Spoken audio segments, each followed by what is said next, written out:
Hey guys, welcome to the garden. Tonight we are talking about tomato trellising. There are so many different ways that you can support your tomato plants and grow them vertically. I have a few different ways here in my garden, and I'm going to take you through and kind of talk to you about each of those different ways that I'm trellising my tomatoes. Now, I am growing only indeterminate tomato plants this year. So what does that mean? So there are two different types, main types of tomato plants. There are determinate and indeterminate.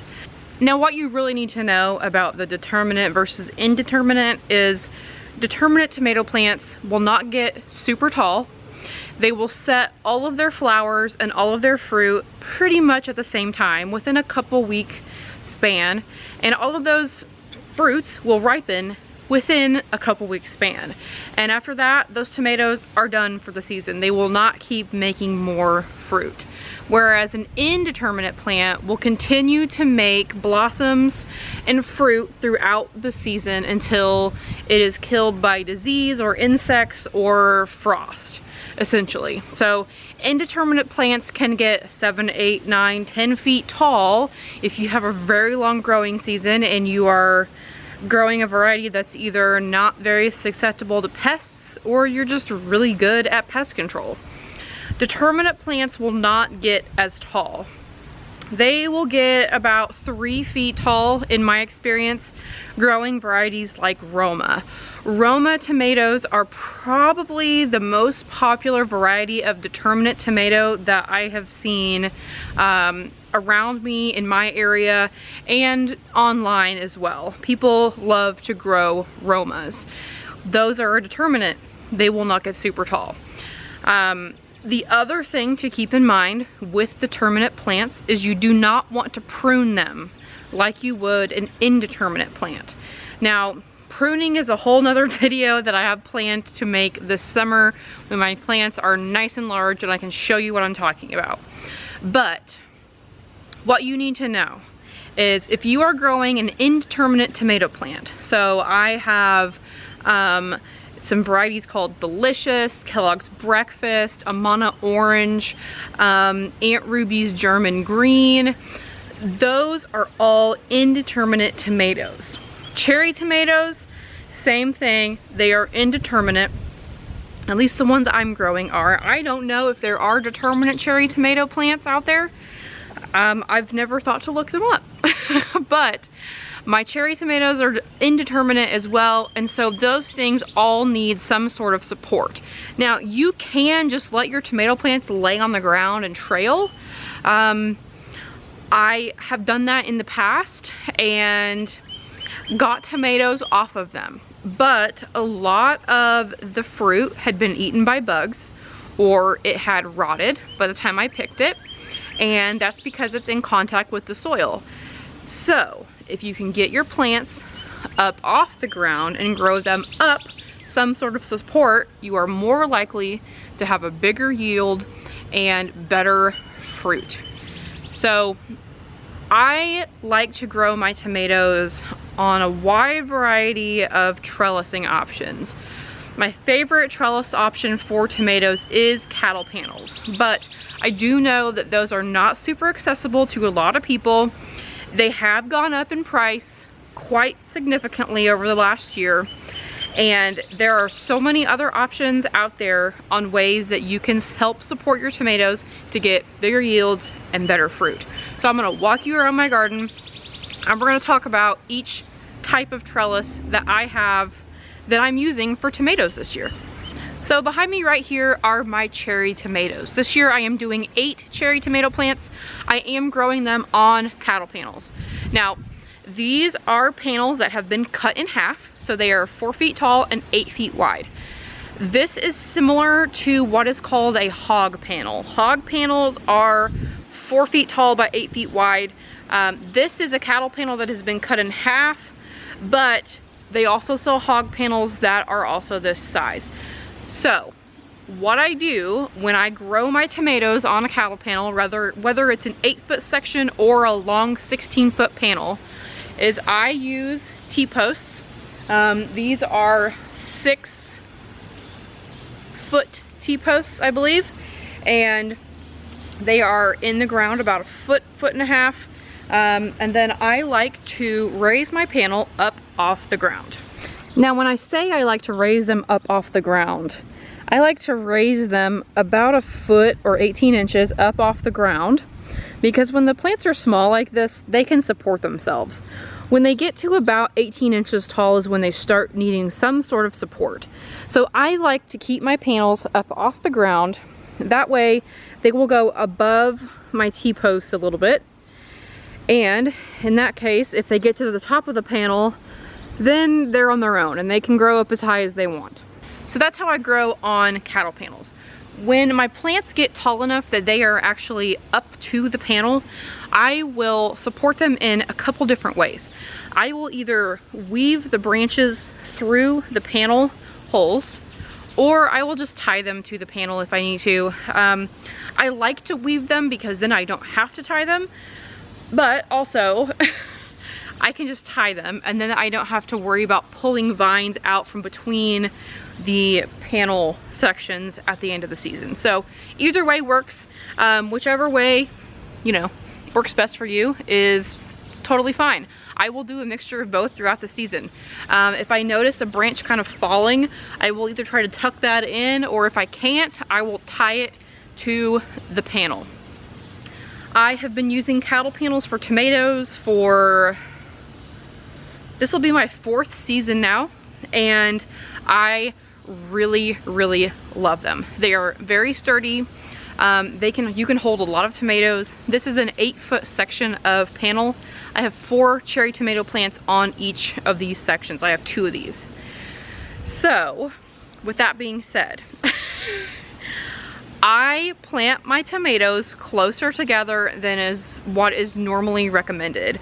I plant mine anywhere between 12 and 18 inches apart.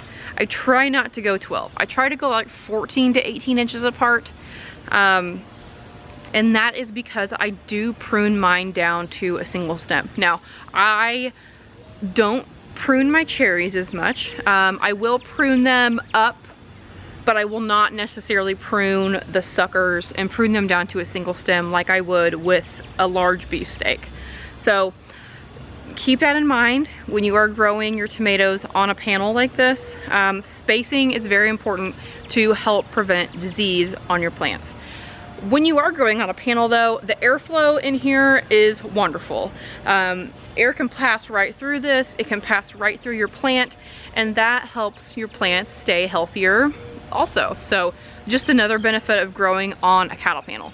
You can kind of put your plants out instead of having them growing straight up and having all those branches kind of tied onto one central stake. So if you have it in the budget and you have the means and you want to add a nice panel for tomatoes, I highly suggest it. It is my favorite way to grow tomatoes, but we have a few other ways to cover. So let's move on to another part of the garden and I will show you what I'm talking about. Okay, now I'm sure everyone knows what this is right here. We're going from my favorite way to trellis tomatoes to my least favorite. This is a tomato cage. I hate these. Just to be very frank, I hate these things. I do own some, but I hate using them for tomatoes. I will use them for peppers. Actually, they work really well for peppers, but I hate them for tomatoes. I am doing this to convince you to stop using tomato cages on your tomatoes. There are so many better ways to support your tomatoes. So in this tomato cage down here, I do have a tomato planted. It is a Kellogg's breakfast, and pretty much I'm sacrificing this one to show you how much I hate these tomato cages. Let me tell you a little bit about these and why I hate them so much. I used to grow pretty much exclusively Roma tomatoes, which are a determinate variety like I explained earlier. And I would put them in tomato cages. Every year I would have to buy new tomato cages because at the end of the year before, I had to cut the tomato cage off of the plant because the plant was so thick that it would grow around the cage and I could not get the cage off at the end of the season. So I would have to get snips and cut the cage off. And after that, I decided I am not doing this anymore. When I finally got a bigger garden space at our old house, I said, I am not using tomato cages for tomatoes anymore. And I have not used one since until this year. And let me tell you, it hurt me, physically hurt me to put this Kellogg's breakfast tomato plant in this cage. I think using tomato cages is a very good way to harbor insects and disease and water and things of the like. I will see how easy it is to prune this plant. I have a feeling it's going to be pretty difficult when it gets tall. Also, this is not very tall. This is like, I'm sitting and it's at the top of my head, so it's not very tall, and this plant could very well get 7 feet tall, so we'll see how that goes. Also, I have seen people make homemade cages with like chicken wire and they just put them into a cylinder, and like, okay, but also, how do you get in the cage to get your fruit out if it's below it? Do you understand where I'm coming from with this and why I hate these? So yeah, anyway, there's tomato cages out there. Don't waste your money on these. They're stupid. There's so many other ways that you can support your tomatoes without having to cage them. Okay, so let's move on and I'll show you what I'm talking about. This is a wood stake. This is, I think, a 5 foot tall wood stake. I just have it sunk into the ground and I have a tomato plant growing on it. What variety is this? This is Aussie, and this tomato plant will get large. I'm gonna let it, and as it grows up, I will simply tie the main stem to the stake. Now, if I need to, I can also tie some of these secondary branches to the stake as well, but this method is very easy. You can buy a big pack of these wood stakes at any hardware store for very cheap. These are the square stakes. They do have a chiseled bottom, so you can get them in the ground easier.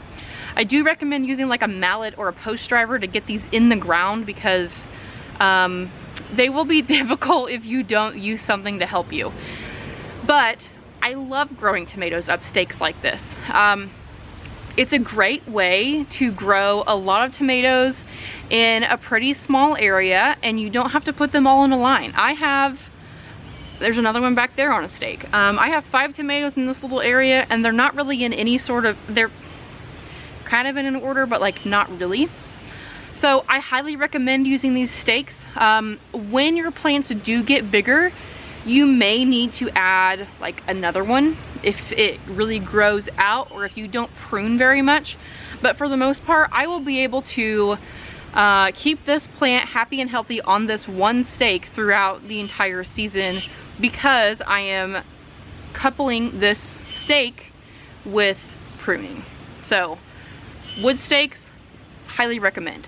When I was growing a lot of determinate tomatoes, I bought 3 foot tall wood stakes, and each tomato plant got a wood stake, and from there I could help tie that plant up to that stake, and it would help keep them from like flopping over. Determinate plants do have the habit of doing that. They will get a certain height and then they'll be loaded with fruit and they'll just kind of fall over.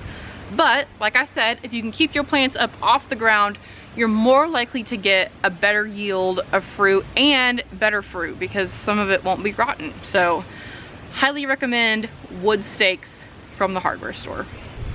And in the same breath as wood stakes, I also recommend just using T-posts. So these are 5 foot T-posts, I believe, and they're a little bit short to support a cattle panel for me, but I had these, and so I thought I'll just put tomatoes on them. So basically I did the same thing as I did with the wood stake. I put it in the ground about 1 foot and put a plant marker on it up here and planted my tomato at the base. Now as this grows up, again, I will just tie it to this T-post as it gets taller, and it will support it throughout the whole season. I do have what's planted on these 2 T-posts are San Marzano tomatoes. I do love using T-posts for trellising. They are very strong and sturdy. You don't have to worry about them breaking in half like you would maybe with a wood stake, especially if it's one you've owned for a while and maybe it's getting old and a little brittle. But yeah, highly recommend just literally a T-post. A T-post in the ground will do you a lot of good to hold up a tomato plant. And the final way I am supporting tomatoes this year in my garden is with this lovely trellis that I actually made in a video last week. So I will put a link to that up here and down below if you missed it. I was calling it the tomato clothesline, but then someone in the comments reminded me that it's just called an A-frame, which makes way more sense. I knew it had a name, but I didn't know what it was at the time. So this is an A-frame. I made this out of bamboo. It has 3 tomatoes living on it now, and I am really excited to see how this does this summer. This is my first time making something like this, but it was so easy and really did not take many materials. I used 5 pieces of bamboo, some twine, and a pair of scissors, and that's it. So I recommend this so far. I may change my mind later in the season, but for now, I do recommend this. It does take up a little more room than 3 wood stakes or T-posts would, but it also looks pretty cool. And I like being able to say, yeah, I built that, you know? So those are my tomato trellising ideas and how I'm growing them this year in my garden. I'm so excited to take you along with me this summer and along on this growing journey. I can't wait to show you later in the season how these trellises are holding up and how the plants are doing on them. So I hope this has inspired you to grow your tomatoes up and maybe given you some new ideas on different ways you can do that. So thank you so much for watching, and I will see you in the next one.